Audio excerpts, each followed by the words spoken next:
Tem coisa que só acontece em novela, e na vida real também. Pergunta para o homem que caiu com o carro blindado no fundo do rio e foi salvo por uma mendiga que ninguém olhava no rosto. O mundo gira, e às vezes gira com gosto, e nesse dia gerou para valer. Era uma manhã abafada de quinta-feira, daquelas em que até o vento parece cansado. O céu estava cinza, meio indeciso, e a cidade pulsava como um coração nervoso. O trânsito na ponte estava lento, buzina daqui, xingamento dali, até que um som diferente cortou o ar. Pá! Um estrondo seco, como se Deus tivesse batido a porta do céu com força. O carro preto, blindado, deslizou pela mureta da ponte como se estivesse fugindo da própria vida e mergulhou no rio com a elegância triste de um corpo sem alma. Quem viu, gritou. Quem ouviu, estancou. E quem passou, seguiu. Porque é assim mesmo, né? Ninguém tem tempo de salvar ninguém. Mas ela não. Ninguém sabia o nome dela. Só chamavam de Mulher do Viaduto. Uns diziam que era louca, outros que era muda. Dormia enrolada num cobertor roxo, com um rádio quebrado do lado e um crucifixo pendurado no pescoço, que ela beijava toda a noite, mesmo sem ninguém ver. Na hora que o carro afundou, ela correu. Isso mesmo, correu, com o pé descalço e a barra do vestido rasgada. Passou por entre os curiosos, ignorou os gritos e mergulhou, como quem pula para dentro do próprio passado. E olha, não foi bonito. O rio estava gelado, sujo, e a correnteza puxava feito mão de afogado. Mas ela foi fundo, e quando voltou, arrastando o corpo do homem desacordado até a margem, a multidão se calou. Porque aquele homem não era qualquer um. Era Gustavo Ramírez, dono de 3 redes de shopping, sócio majoritário de uma multinacional de petróleo e, pasmem, considerado o homem mais blindado do Brasil, tanto no carro quanto na vida. Mas naquele instante parecia mais vulnerável que qualquer mendigo.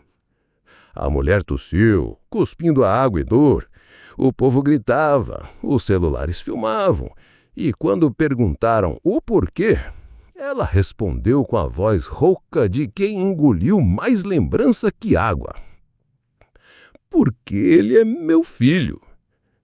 Silêncio, daqueles que fazem até o tempo parar. Um repórter gaguejou, a câmera tremeu, e um policial que estava com um caderninho na mão deixou a caneta cair. Era impossível, absurdo, escandaloso. Mas nos olhos dela tinha verdade demais para ser mentira. E é aí que o caos começa, minha gente. Se você é dos que gosta de história boa, já deixa o seu curtir aí e se inscreve. Senão vai perder o resto desse caos que ainda vai dar muito o que falar. Porque o que essa mulher vai contar vai fazer até o Cristo Redentor fechar os olhos de vergonha. Dizem que quem procura acha, mas ninguém avisa que o que a gente acha pode ser pior que o que perdeu. E naquele dia, o Brasil achou um segredo que ninguém esperava. O milionário Gustavo Ramírez, salvo por uma mulher que vivia entre ratos, papelão e silêncio, e que afirmava ser a mãe dele. Se fosse só uma maluca qualquer, a polícia já tinha internado. Mas tinha algo naquele olhar, naquele gesto exato de puxar o corpo do homem pela gola, naquele beijo na testa que ela deu depois, que não combinava com mentira. Não era cena, era a história. O problema é que a história dela ninguém conhecia. Ou melhor, todo mundo tinha esquecido. Gustavo foi levado para o hospital em estado grave, mas vivo. O acidente deixou escoriações e um traumatismo leve, mas o susto, esse foi profundo. E foi aí que os jornalistas começaram a cavar mais fundo que o rio onde ele caiu. Quem era aquela mulher? O nome dela descobriram depois, era Lúcia Helena dos Anjos. nascida em São Gonçalo, enfermeira formada, segundo os registros, sumida há mais de 30 anos, segundo a família. Moradora de rua havia pelo menos 12. Agora segura essa. Nos arquivos do cartório constava que Lúcia teve um filho aos 17 anos. Pai desconhecido. Nome da criança? Gustavo. Coincidência? Talvez. Mas o Brasil adora uma coincidência com cara de tragédia. A internet ferveu. Os sites sensacionalistas explodiram.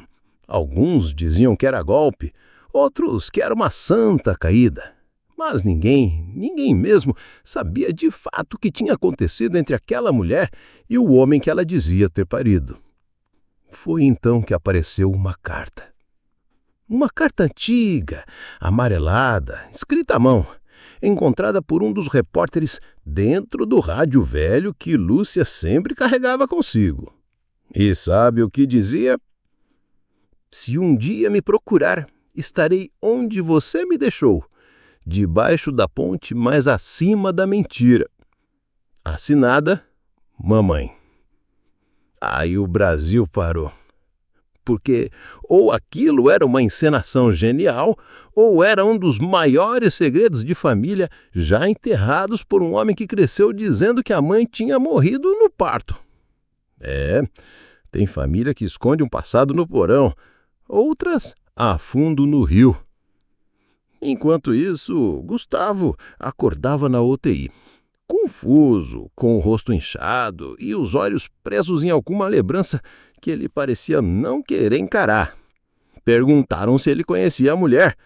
Ele respirou fundo e respondeu com uma lágrima teimosa. Ela tem o mesmo cheiro de quando eu era criança. E nesse momento, o país inteiro sentiu um arrepio, porque tem coisa que só o coração lembra, mesmo quando a mente apaga. Mas isso era só o começo. Sabe o que é mais difícil de esconder no mundo? Não é dinheiro, não é pecado, é cheiro de mãe. Porque esse gruda na alma. E quando Gustavo, milionário, blindado, respeitado e temido, sentiu o cheiro da mulher que o salvara, o silêncio dele falou mais alto do que qualquer coletiva de imprensa. Naquele quarto de hospital, cercado de vidros, monitores e seguranças, ele pediu uma coisa só. Deixa ela entrar. Os médicos se entreolharam. A equipe jurídica da empresa quase surtou, mas ele foi firme. Pela primeira vez, parecia que quem mandava ali era o menino dentro do homem. E então ela entrou. Lúcia vinha devagar, com as roupas ainda úmidas, os pés descalços e os olhos úmidos de uma vida que nunca secou. Parou na porta, olhou o filho com um tipo de dor que nem remédio resolve. Ele tentou sorrir, mas foi ela quem falou primeiro. Você tá igual ao seu pai, mas tem meus olhos. Ele baixou os dele. A verdade pesava como chumbo, e o ar ficou espesso, quase não dava para respirar. Ela se aproximou da cama, como quem volta para casa depois de anos no exílio. Tocou a mão dele e disse: cresceu bonito, mesmo sem mim. O silêncio explodiu dentro do peito do Gustavo. Ele tentou disfarçar, tossiu, mudou de assunto. Por que você sumiu? Ela riu. Uma risada sem dentes, sem maquiagem, mas cheia de cicatriz. Eu não sumi, eu fiz sumida. E foi aí que a história começou a entortar. Porque até então, todo mundo achava que ela tinha abandonado o filho, que tinha pirado, fugido, largado o menino ainda bebê para viver nas ruas. Só que não. O que ela contou depois fez até o enfermeiro chorar atrás da cortina. Eu fui internada à força. Diziam que eu era instável, que estava inventando coisa. Mas o que eu tinha era medo. Medo de contar quem era o pai do seu filho. E o pai era poderoso demais. Gustavo arregalou os olhos. Aquilo batia com coisas que ele ouvira na adolescência, mas que a família adotiva dizia que ser fantasia. Lúcia continuou. Fui diagnosticada com esquizofrenia, sem exame. Fiquei 3 anos internada. Quando saí, você já estava com outra família. E eu não podia nem chegar perto, senão era cadeia. Ele segurou a mão dela, pela primeira vez, sem nojo, sem dúvida, e disse o nome dele. Quem era o meu pai? Ela demorou, respirou fundo e sussurrou com o que encospe veneno antigo. O senador Áureo Diniz. O mundo de Gustavo desabou. O senador, aquele mesmo que financiava campanhas de caridade, que doava milhões para creches, que tinha foto com todos os presidentes dos últimos 20 anos. Sim, ele mesmo. Lúcia abaixou os olhos e soltou a frase que virou manchete na manhã seguinte. Eu sou a prova viva do que ele tentou matar. Agora era oficial. Esse caos não era só de mãe e filho, era de poder, política e de um Brasil que adora fingir que esqueceu. E o que vinha pela frente ia feder mais que rio podre no verão. Tem passado que a gente guarda em caixa de sapato. Outros a gente tenta enterrar no quintal da alma. Mas tem uns que quanto mais a gente esconde, mais fedem. E o passado do senador Áureo Diniz era desses que nem perfume francês disfarçava. Na manhã seguinte à revelação de Lúcia, o Brasil acordou diferente. Os jornais tradicionais hesitavam, as redes sociais não. Filho bastardo do poder? Mendiga revela escândalo de senador? Eram as manchetes que pipocavam a cada segundo, mas a mais forte veio de um blog obscuro. Daqueles que quase ninguém lê, mas que acertou no nervo. A mulher do lixo pode derrubar o império. Gustavo leu aquilo calado, deitado na cama do hospital, enquanto do lado de fora os advogados debatiam em voz alta se ele devia negar, silenciar ou processar. Mas ele estava longe dali. Estava preso numa lembrança de infância que voltou do nada. Uma foto. Sim, uma foto antiga, que ele sempre achou estranha. Um retrato em preto e branco, guardado num envelope sem remetente, que ele encontrou no fundo de uma caixa quando tinha uns 12 anos. Era de uma mulher sorrindo, segurando um bebê. Ele. Atrás, uma dedicatória apagada e um nome riscado com raiva.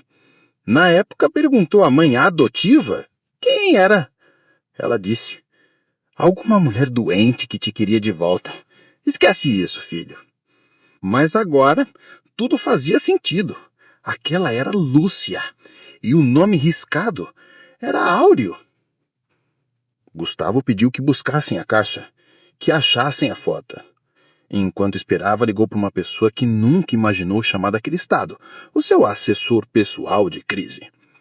Quero saber tudo sobre o senador. Quero dossiê, ficha, escândalo, doação, amante, crime, escândalo abafado, o que for. E rápido. Do outro lado da linha, silêncio. Depois uma resposta seca. Você quer derrubar o pai que te renegou ou o político que te financiou em silêncio? Gustavo demorou a responder. Porque essa doeu. Sim. Áureo ajudou minha carreira. Sim, ele surgiu do nada, aos 19 anos, com um fundo misterioso que bancou a faculdade, os primeiros investimentos, os contatos certos. Mas ele nunca soube de onde vinha esse anjo investidor. Agora sabia. E o gosto era amargo. Enquanto isso, Lúcia era levada por uma assistente social para um abrigo temporário. A mulher do cobertor roxo agora dormia em cama limpa, mas o olhar continuava sujo de dor. E foi lá que uma repórter jovem, dessas que ainda acredita no jornalismo de verdade, foi atrás dela. Dona Lúcia, por que só agora? Por que o silêncio por tanto tempo? Lúcia olhou nos olhos da menina e disse com a calma de quem já perdeu tudo. Porque agora ele me olhou como filho. Antes era só mais um homem que achava que amor se compra com doação. A repórter tremeu. E antes de sair, ouviu mais uma. E eu nem comecei a contar o que fizeram comigo naquele hospital. Pausa. gravador desligado, coração acelerado. Porque se o senador tinha um segredo, aquele hospital parecia ser o cofre, e a chave estava na memória de uma mulher que o Brasil jogou no lixo, mas que lembrava de tudo. Tem lugar que diz curar a alma, mas só serve para enterrar verdade viva. E o hospital onde Lúcia foi internada era exatamente assim: limpo por fora, podre por dentro. O nome dele era respeitado: Instituto Psiquiátrico Santa Aline. Fachada imponente, jardim bem cuidado, missa aos domingos e reportagem no bem-estar elogiando os avanços no tratamento feminino. Mas por trás daquelas paredes, o que acontecia não cabia em prontuário nenhum. Gustavo mandou investigar. Ele mesmo, sem envolver a imprensa, criou um grupo paralelo com 3 pessoas. Uma advogada de direitos humanos, um ex-paciente que hoje trabalhava como auxiliar de enfermagem e um hacker que devia favor a ele desde uma antiga campanha eleitoral. E o que eles acharam era para fazer padre desmaiar. Primeiro veio a ficha de Lúcia. Data de internação: março de 1982. Motivo: delírios maternos com possível transtorno de personalidade. Recomendação: isolamento intensivo. Mas o detalhe que arrepiava era o carimbo: encaminhado por Áureo Diniz.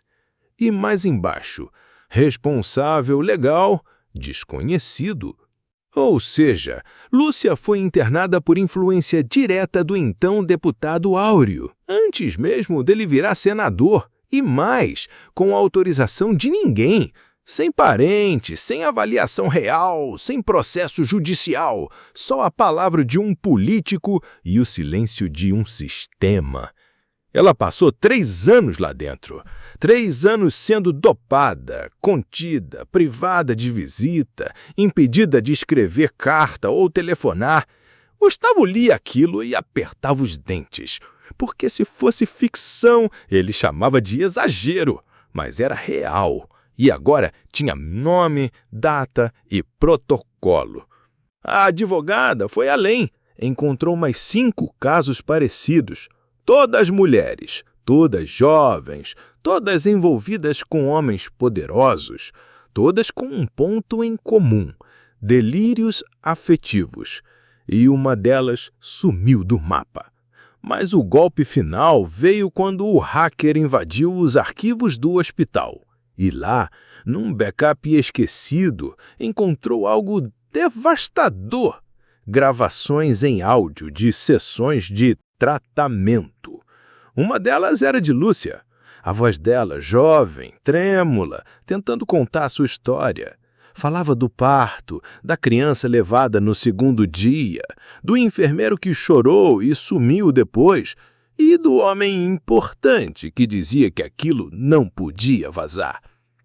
O médico a interrompia com frases como: "Você precisa esquecer isso, Lúcia. Você quer ser uma boa mulher, não quer?" E ela chorava. Não gritava, chorava baixo, como quem já aprendeu que gritar não adianta. Quando Gustavo ouviu aquele áudio, ele desabou. Sozinho, no escritório, ele bateu na mesa e falou sem ninguém ouvir. Eu era o segredo que eles tentaram apagar. Naquele instante, alguma coisa dentro dele mudou. O empresário blindado começou a trincar. E do meio da rachadura saiu o menino que nunca soube de onde veio, que agora sabia e que estava com sangue nos olhos. Do lado de fora, o Brasil já começava a desconfiar. Reportagens surgiam questionando o Instituto, mas nada ligava diretamente a Áureo aquilo ainda. O senador, por sua vez, convocou coletiva. Arrogante, impecável, disse com voz firme: "Nunca vi essa mulher na vida. É uma farsa, uma tentativa baixa de manchar minha trajetória." E completou com o cinismo: Aliás, eu sequer tenho filhos fora do casamento. E se tiver, são frutos de loucura, não de amor. Do outro lado da tela, Lúcia assistia em silêncio e sussurrou. Então ele vai lembrar do que me fez naquela noite. Porque o pior ainda nem tinha sido contado. Tem lembrança que não vem, ela invade. E quando invade, não pede licença. E foi assim com a Lúcia. Não foi ela que quis lembrar. Foi a lembrança que voltou sozinha, como um grito velho que nunca foi ouvido. Naquela noite, no abrigo silencioso, enquanto a TV mostrava o senador negando tudo, o rosto dela se fechou. Os dedos, que antes tremiam, agora estavam firmes. Ela chamou a repórter que a acompanhava, pediu para gravar e falou com a voz mais limpa do que o país merecia ouvir. Chegou a hora. Silêncio. A câmera ligou e o que veio depois não cabia em palavra pequena. Ela contou tudo. Era fevereiro de 1981. Tinha acabado de completar 17 anos.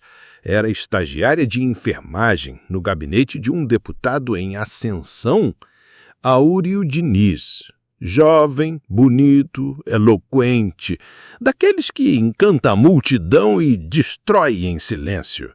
Começou com galanteios, depois pedidos de café, favores fora do expediente, caronas noturnas, até que um dia ele trancou a porta. Lúcia engoliu seco, o olhar perdido, mas a voz firme. Não foi amor, foi poder. Ela tentou sair. Ele sorriu, disse que aquilo era parte do jogo, que ela devia se sentir honrada. Quando chorou, ele limpou o rosto dela com um lenço e depois queimou o lenço no cinzeiro. Era como se ele quisesse apagar qualquer prova que eu existi naquele momento. Semanas depois, ela descobriu a gravidez, foi afastada, no mês seguinte já estava na rua. Quando tentou processar, riram dela, disseram que ela estava obcecada, que devia ter gostado. Foi aí que começou o inferno. Falaram que eu era instável, me levaram para um psiquiatra do partido. No dia seguinte, acordei amarrada numa cama, sem ninguém saber, nem minha irmã. Lúcia respirou fundo. O vídeo seguiu, sem corte, sem drama falso. O que mais me doeu foi perder ele, o meu filho, o meu Gustavo. Disseram que ele foi adotado por uma boa família, depois que ele tinha morrido, depois que ele nunca existiu. Eu achava que estava ficando louca. A câmera tremia. A repórter não segurava mais as lágrimas. E então veio o ponto final. Mas quando eu vi aquele carro cair, eu soube. Porque mãe sente. E eu já tinha perdido ele uma vez. Não ia perder de novo. O vídeo explodiu nas redes. Não era um furo jornalístico, era um soco na alma do país. A assessoria de áudio tentou tirar o vídeo do ar, mas já era tarde. A verdade corre mais rápido que o boato quando vem com lágrima sincera.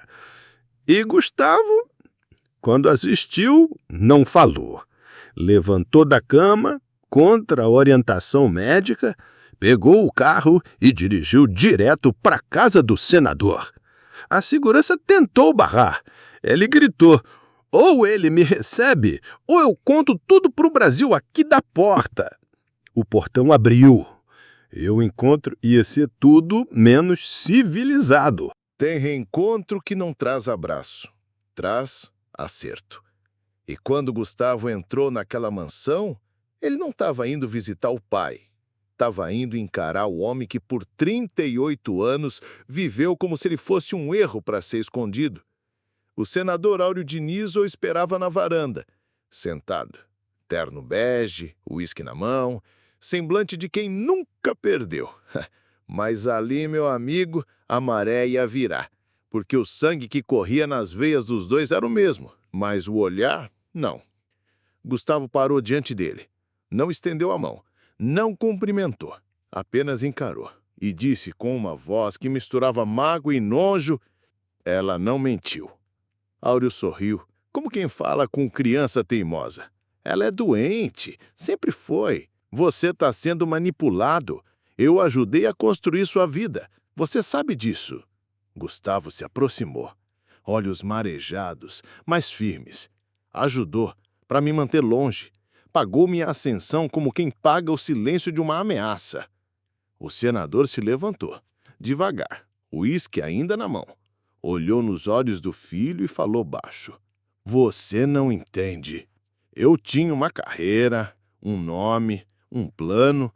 Não podia deixar uma gravidez com uma menina de enfermagem arruinar tudo. E aí, um mundo parou. Gustavo, aquele homem acostumado a reuniões frias e estratégias bilionárias, perdeu o chão. O filho que ele era aflorou de uma vez só.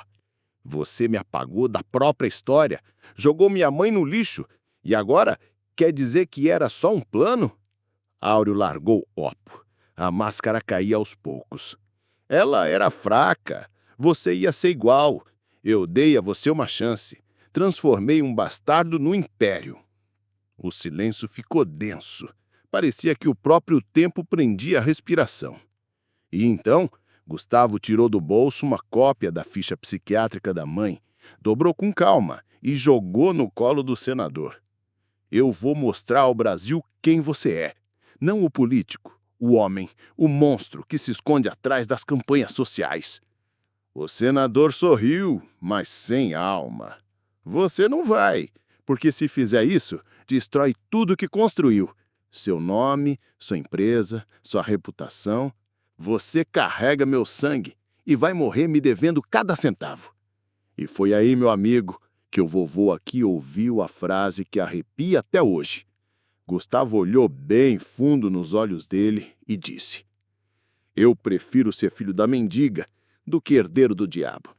Virou as costas, saiu sem olhar para trás. Na calçada, Lúcia esperava, sentada no banco da praça em frente, com um cobertor roxo dobrado no colo como quem nunca esperou nada, mas sabia que uma hora alguém voltava. Ele sentou ao lado dele. Não disse nada. Ela também não. Só deitou a cabeça no ombro dele e chorou. Dessa vez, não era de dor. Mas mal sabiam eles que o senador não era de perder em silêncio. E a retaliação viria rápido e suja.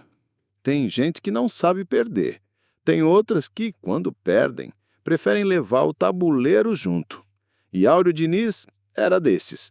Não aceitou a derrota como um fim, aceitou como um sinal de guerra. Na manhã seguinte ao encontro com Gustavo, a primeira retaliação veio disfarçada de justiça. Um mandato de interdição provisória contra Lúcia Helena dos Anjos, protocolado por um advogado ligado à Fundação Filantrópica do senador. Motivo alegado? Quadro de delírios recorrentes com risco para si e para terceiros. Tentaram interná-la de novo. Mas agora não era 1982 e Lúcia não estava mais sozinha. Quando chegaram os agentes com o papel na mão, encontraram a mulher sentada ao lado de Gustavo, no mesmo banco da praça onde tudo havia começado a mudar. Ele leu o documento, rasgou em 3 partes e disse em voz alta, diante das câmeras: não vão calar a mulher que me deu a vida, 2 vezes. A multidão ao redor aplaudiu. Jornalistas, ativistas, curiosos. A história deles não era mais segredo, era símbolo. Mas o jogo do senador ia além de papel timbrado. Na noite daquele mesmo dia, a sede da empresa de Gustavo foi invadida. Computadores revirados, documentos roubados e a central de arquivos incendiada. A polícia falou em curto-circuito, mas o segurança noturno jurou ter visto 2 homens mascarados fugindo pela saída de emergência. E ainda teve mais. No dia seguinte, 3 contratos milionários foram cancelados. Investidores recuaram, as ações despencaram. Um escândalo antigo, arquivado há 10 anos, reapareceu nos jornais como se tivesse sido descoberto ontem, acusando Gustavo de favorecimento e licitações. Tudo do nada. Era ataque em todos os flancos, político, financeiro emocional, um cerco, como se o senador gritasse sem voz: "Você quer expor o meu nome? Então vamos ver quem resiste mais tempo debaixo da lama." Gustavo sentiu. Não era invencível, mas também não era mais blindado, e decidiu contra-atacar não com poder, mas com verdade. Marcou uma coletiva de imprensa, não com sua equipe tradicional, mas num centro comunitário em São Gonçalo, com um microfone simples e cadeira de plástico. Ao lado dele, Lúcia, de frente para o país. E ali, diante das câmeras, disse: "Eu fui construído com o dinheiro da mentira, mas não vou mais ser cúmplice dela." Contou tudo, do acidente à revelação, da investigação ao hospital. Mostrou documentos, áudios, cartas e, no fim, leu uma frase da carta antiga, a mesma que estava dentro do rádio velho: "Se um dia você me procurar, estarei onde você me deixou, debaixo da ponte, mas acima da mentira." O país chorou, a internet parou, o Senado tremeu, mas Áureo não caiu, ainda. E o próximo passo seria o mais difícil: provar nos tribunais que tudo aquilo era mais do que tragédia familiar. Era crime, e dos grandes. E o primeiro obstáculo era convencer um juiz que há décadas jantava com o senador aos domingos. Tem juiz que usa toga, outros usam avental, porque tem processo que não se decide no tribunal. Se decide na churrasqueira, entre um copo de uísque e uma risada falsa. E o juiz que caiu com o caso de Lúcia era desses que cheirava mais a picanha do que a justiça. Doutor Eustáquio P. Nóbrega. Nome bonito, voz grave, parecia saído de filme de tribunal. Mas a ficha dele era mais suja que óleo de pastel. Amigo pessoal de Áureo Diniz desde os tempos da faculdade. Padrinho de casamento da filha do senador. E, segundo uma delação enterrada em 2011, receptor de doações informais para sua campanha promotoria. Era esse o homem que agora ia decidir se Lúcia estava falando a verdade ou delirando em público. E já no primeiro despacho, ele mostrou as garras. Negou o pedido de abertura de investigação criminal contra o hospital. Disse que não havia elementos técnicos suficientes para justificar a reabertura do caso. E ainda soltou a pérola: memórias de ex-pacientes psiquiátricos não constitui prova válida sem laudos contemporâneos que atestem sua integridade mental. Traduzindo, quem já foi chamado de louco nunca mais pode dizer a verdade. Mas o que esse juiz não contava era com a teimosia de uma mãe e a estratégia de um filho que aprendera a vencer no mundo dos lobos. Gustavo não recorreu pela via tradicional.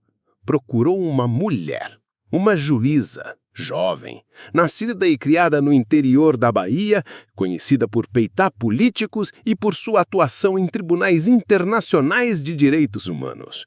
Doutora Selena Maria de Alcântara.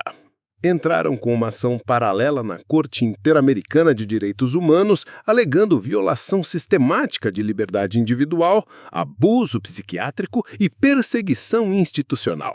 A imprensa internacional comprou barulho. Organizações da ONU pediram esclarecimentos. E o Brasil se viu no centro de um vexame diplomático. E, enquanto isso, Lúcia era levada por uma avaliação independente por uma equipe médica suíça. Resultado: nenhuma evidência de esquizofrenia, delírios ou qualquer transtorno. Apenas traumas profundos e sintomas de estresse pós-traumático, agravado por abusos prolongados em instituições médicas. Era a bomba que faltava. E ela estourou ao vivo. Durante uma audiência pública no Senado, onde Áureo jurava inocência pela 100ª vez, uma senadora de oposição leu trechos do relatório internacional em voz alta e concluiu com uma frase que ressoou pelo plenário como martelo batendo: "Se essa mulher é louca, então o Brasil inteiro está em surto há décadas." O rosto do senador ficou vermelho, Não de vergonha, porque quem faz isso não sente, mas de raiva. Pela primeira vez, ele não tinha o controle da narrativa. E foi aí que Gustavo entrou na sala. Com a imprensa em peso, atravessou o plenário, pegou o microfone da tribuna e leu um papel em silêncio por alguns segundos. Depois levantou os olhos e disse: Senhor presidente da mesa, senhores senadores, estou aqui não como herdeiro, nem como empresário. Estou aqui como filho, como brasileiro, como prova viva de que o silêncio sempre protege o opressor. E colocou o papel sobre a mesa. Era uma denúncia formal, com todos os anexos, documentos, gravações, laudos, assinada por mais de 20 advogados, 5 médicos e o selo de 3 organizações internacionais. O Brasil inteiro segurou a respiração, mas nada preparava o país para o que viria na semana seguinte.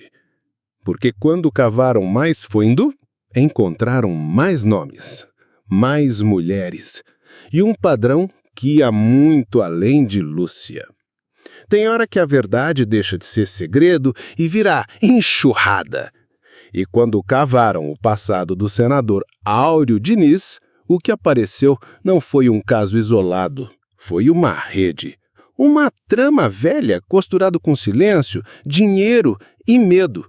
O relatório do Comitê de Direitos Humanos chegou pesado. 100 páginas, detalhes minuciosos, cruzamento de dados, prontuários, registros de internação. E o mais estarrecedor, 19 mulheres. 19 histórias parecidas com a de Lúcia. Todas jovens, todas pobres, todas ligadas de alguma forma a figuras públicas. Empresários, deputados, secretários de governo, mulheres que, ao engravidar, denunciar ou simplesmente incomodar demais, foram diagnosticadas com distúrbios mentais e apagadas da vida pública por internações forçadas. 3 delas não tinham nem 18 anos. 7 morreram sem conseguir sair. 2 sumiram sem deixar rastro. O nome do hospital Santa Lina aparecia em 13 dos casos. Em outros, clínicas conveniadas, todas com registros que traziam o mesmo carimbo, a mesma letra. Doutor Hélio Lacerda, psiquiatra renomado, condecorado e, agora sabia, cúmplice dos bastidores mais imundos da política nacional. Gustavo, com cada novo nome, sentia o peso dobrar. Não era mais sobre a mãe dele, era sobre todas as mães que nunca puderam ser. E foi numa manhã fria de quarta-feira que ele tomou a decisão: criar uma fundação. Nome? Filhas do Silêncio.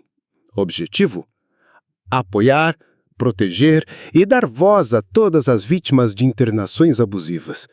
Advogados, psicólogos, abrigos e, principalmente, escuta. A imprensa abraçou. Opinião pública também. Mas o que explodiu de vez foi quando uma mulher apareceu na porta da fundação. Trazia nos braços um bebê e nos olhos o mesmo terror que Lúcia carregava. Nome dela? Janete Silva, internada há 6 meses por comportamento paranoico pós-parto. O motivo real: tinha denunciado um vereador que tentou abusar dela durante um curso de capacitação. Ela fugiu da clínica ao ver o vídeo de Lúcia na televisão. E ali, na porta da fundação, gritou com a voz que o Brasil inteiro ouviu: "A história dela me salvou!" Foi como abrir a represa. Nos dias seguintes, chegaram mais 5 mulheres. E aos poucos, uma avalanche de histórias foi sendo colada, remendada, revelada, como uma colcha de dor que o país fingia não ver. Enquanto isso, Áureo Diniz começava a ruir.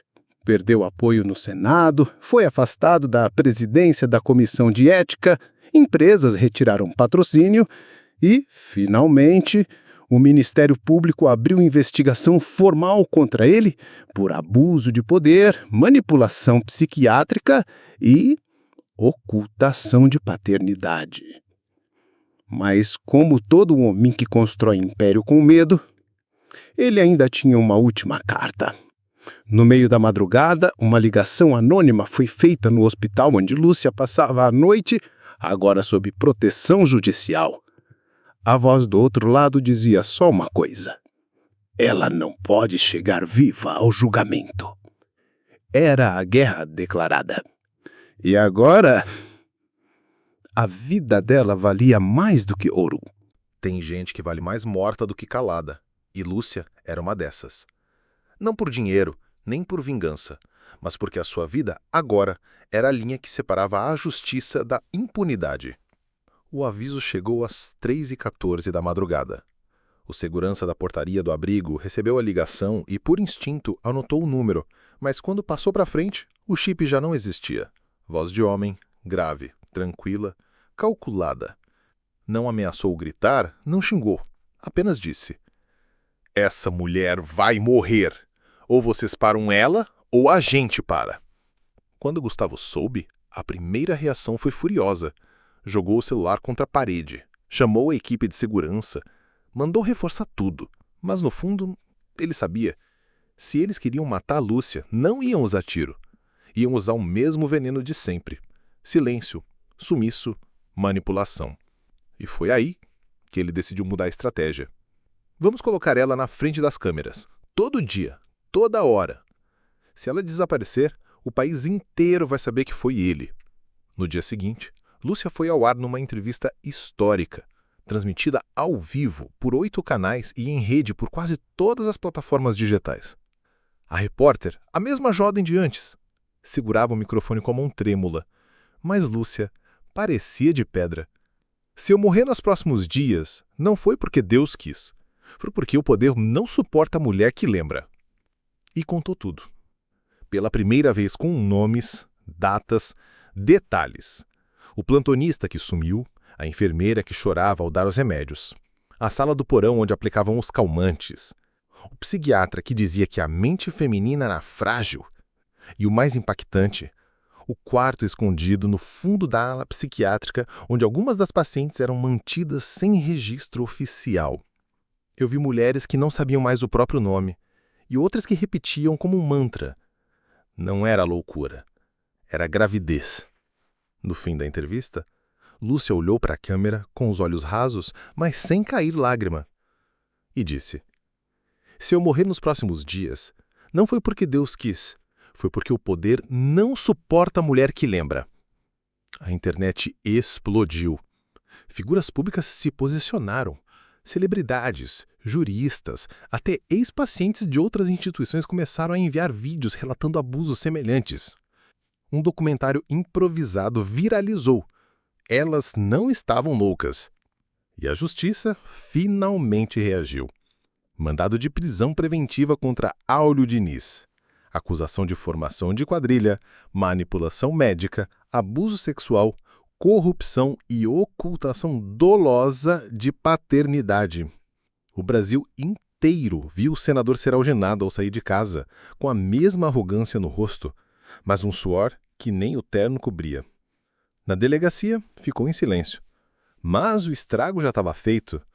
Só que aí vem a parte mais cruel.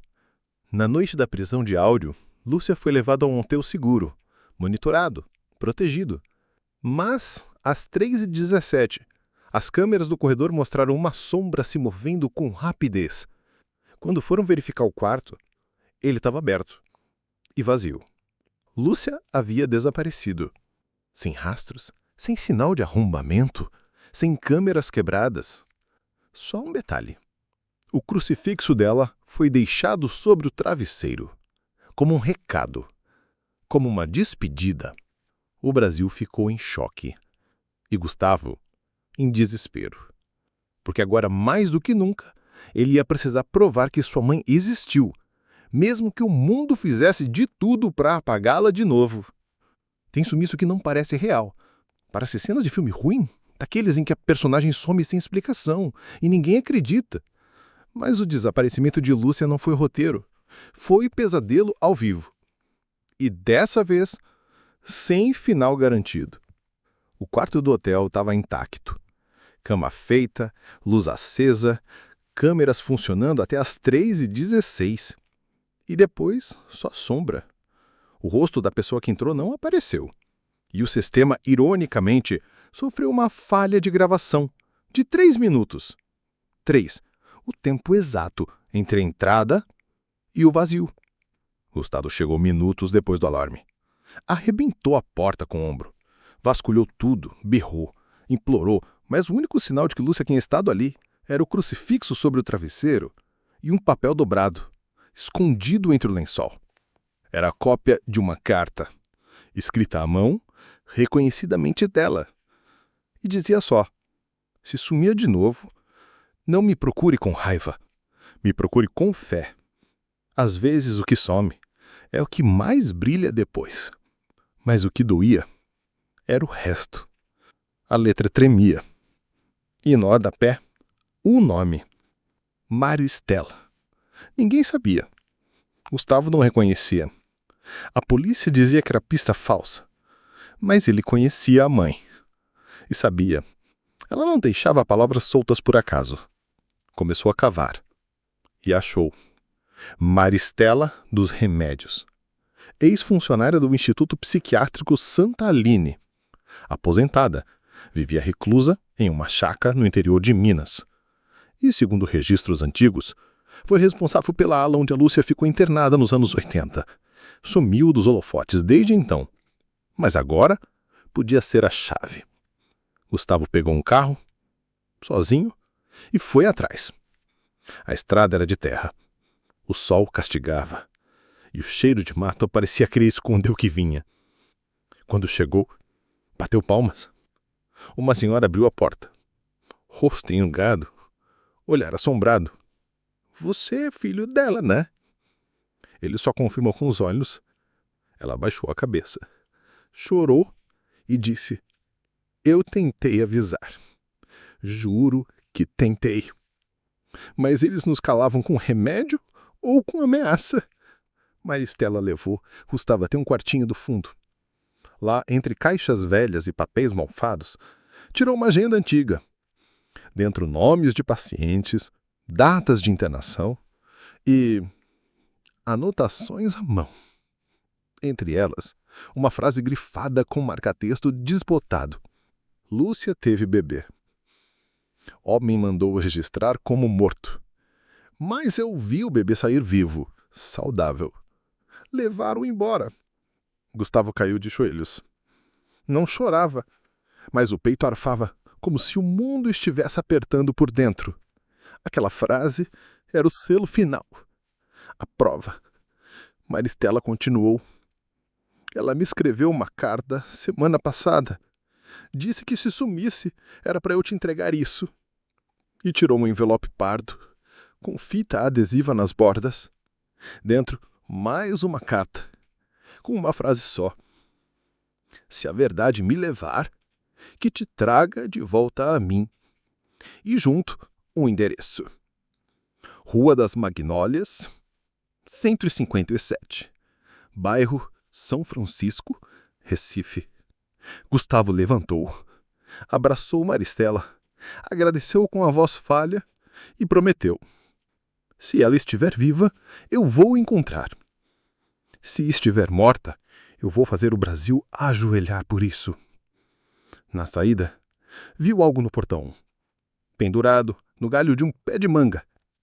Um pano roxo, rasgado, sujo, mais familiar.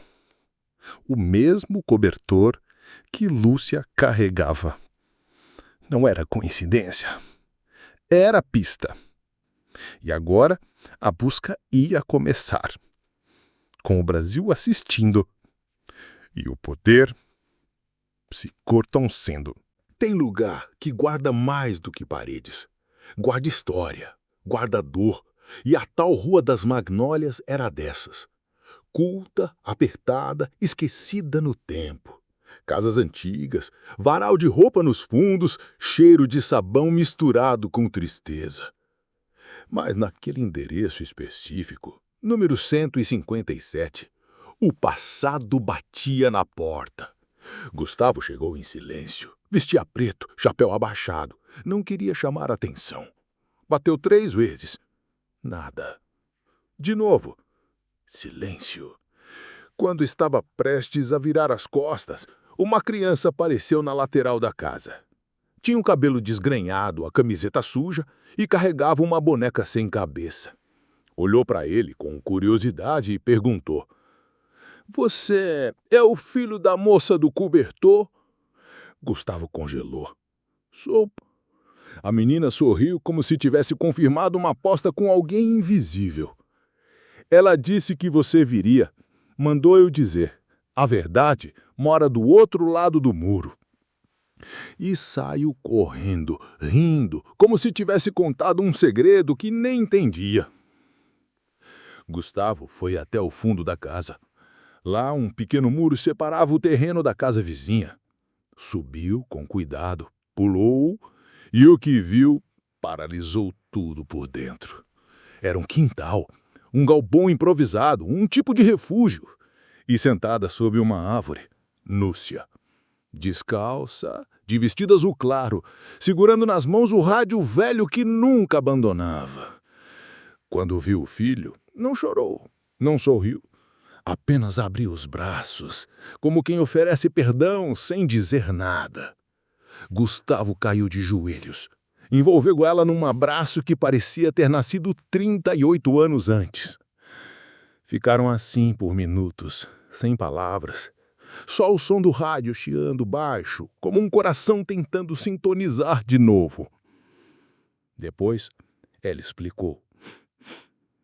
Eles vieram. Eu sabia que viriam, mas também sabia que você ia entender a carta. A Maristela era minha última ponte. Eu só precisava sair sem deixar rastro, mas sem deixar dúvida. Ele perguntou, por que não me avisou antes? Ela apertou a mão dele. Porque você precisava me procurar por fé, não por culpa.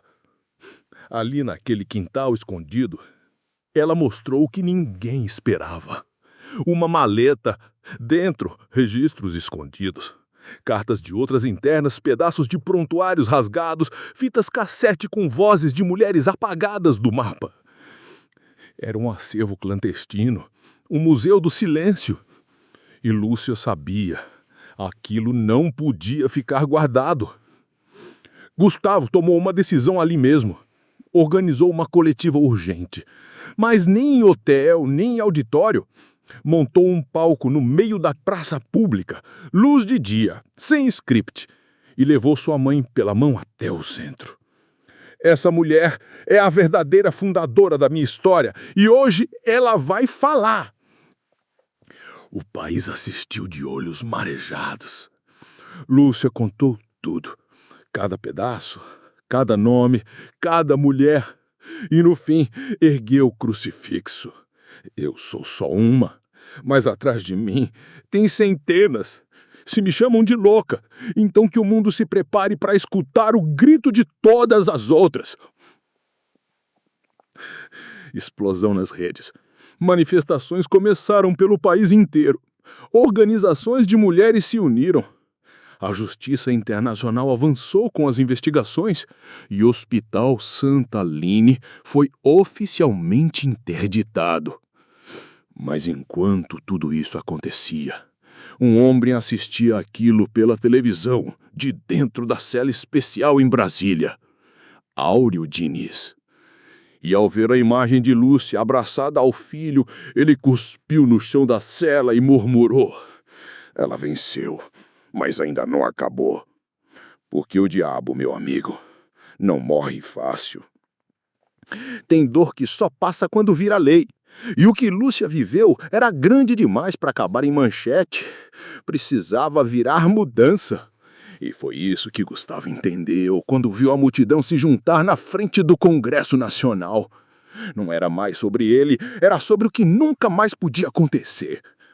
Chamaram de Lei Lúcia dos Anjos. Um projeto de lei emergencial com o apoio de mais de 200 parlamentares que propunha Fim da internação psiquiátrica sem decisão judicial fundamentada. Criação de um Banco Nacional de Pacientes institucionalizados. Revisão obrigatória de laudos psiquiátricos de mulheres internadas nos últimos 30 anos. Punição para médicos, políticos ou instituições envolvidas em casos de abuso clínico. A votação foi simbólica, transmitida ao vivo. E quando o painel acendeu, aprovado, o país inteiro gritou junto. Mas o grito mais forte foi o de Lúcia, que, sentada ao lado do filho, apenas murmurou: agora elas vão poder voltar. No mesmo dia, Gustavo renunciou à presidência de suas empresas. Criou uma fundação oficial com o dinheiro herdado e multiplicado ao longo de décadas de silêncio. Mas agora com um nome novo: Instituto Vozes Apagadas. Missão: identificar, acolher e devolver identidade a todas as mulheres institucionalizadas injustamente. Muitas nem sabiam mais quem eram. Outras tinham família que acreditava que estavam mortas, e algumas ainda estavam vivas, esperando alguém acreditar nelas. Mas nem tudo era redenção. Na cela, Áureo recebia visitas limitadas, mas continuava influente. Seu nome ainda aparecia em contratos escusos, repassava influência por meio de velhos aliados. Era o tipo de homem que não caía, se enterrava, de pé. Até que chegou ao Instituto um envelope sem remetente. Nele, uma carta, escrita à mão, com letras tremidas, parecendo coisa de gente velha, mas com uma mensagem clara. A história da sua mãe não é única, mas ela foi a única que não esqueceu de lutar. Cuidem dela, porque o que vem agora pode ser ainda pior. E junto, uma lista. 27 nomes. Médicos, assistentes sociais, promotores, todos ligados à rede de internações forçadas. Pessoas que ainda estavam livres, atuando, silenciosas, como se nada tivesse acontecido. Era um aviso e um novo começo. Porque Gustavo percebeu: derrubar o senador foi só o primeiro passo. Agora vinha a parte mais difícil: derrubar o sistema. Mas ele não estava mais sozinho. Tinha um país inteiro atrás dele, e uma mãe de olhos firmes, de coração intacto, que segurava seu braço como quem diz: vai, meu filho, agora é você que me carrega. E ele foi. Mas antes de seguir, olhou para ela e perguntou: você me perdoa? Ela sorriu e respondeu: só quem lembra pode perdoar. O tempo parou, mas a história ainda precisava do seu último capítulo. Tem gente que nasce invisível, mas não nasceu para viver apagada. E Lúcia Helena dos Anjos era dessas. Mulher feita de cicatriz, fé e resistência. Que um dia foi chamada de louca, de mendiga, de sombra, e que terminou sendo o rosto da coragem de um país inteiro. O tempo passou. Gustavo reconstruiu a vida longe dos escritórios, dos ternos e dos vidros espelhados. Hoje, caminha pelas ruas com o mesmo passo que sua mãe um dia usou para mergulhar num rio gelado e puxar ele de volta para a vida. Só que agora ele mergulha em histórias, em causas, em rostos que o mundo ignorou.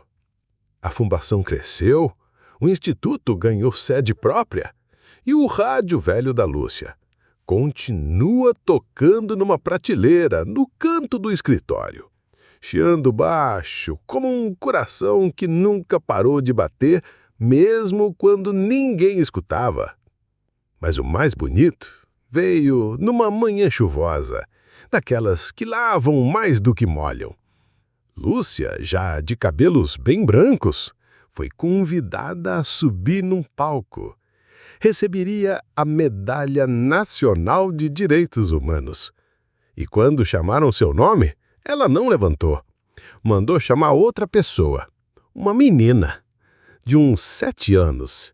Pele escura, cabelinho preso, vestido simples. Era filha de uma das mulheres que o Instituto tinha conseguido resgatar da internação ilegal meses antes. Lúcia apontou para a menina e disse: "Essa aqui é a medalha viva. Eu sou só o eco." E o pai chorou. Mas não de dor, de alívio, de respiro.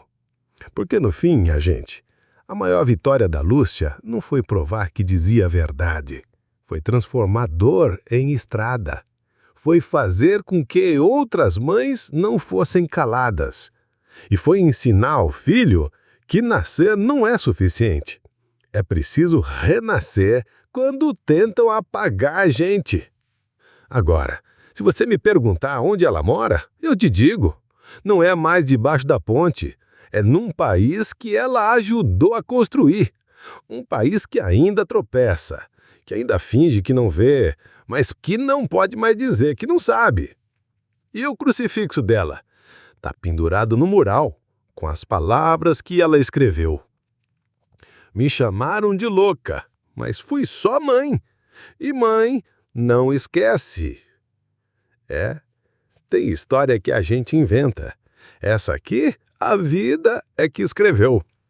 E aí, o que você achou desse caso, hein? Comenta aqui embaixo, deixa seu curtir para fortalecer o canal e se inscreve para não perder mais história boa como essa.